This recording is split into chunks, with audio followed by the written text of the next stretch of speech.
It's a Rockwell 1024 lathe. Made me a little shelf so I can still get into the gearbox for back gear. Got the drawbar. Made a collet that locks the chuck on for it to turn reverse, not have it come off. Thread in reverse. Got the Reeves drive, works real good. Got a nice little RPM gauge. Full reverse drum switch.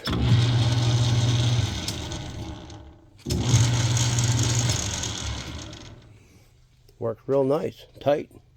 Tailstock's been trued up, runs right up the center. Got KA 500 small scale on the cross slide, and a KA 300 on the rear for the carriage.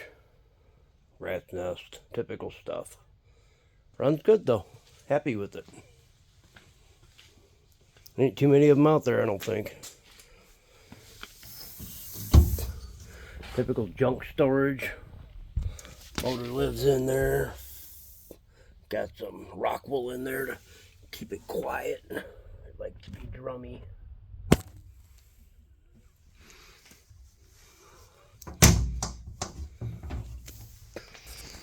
There it is in all of its glory.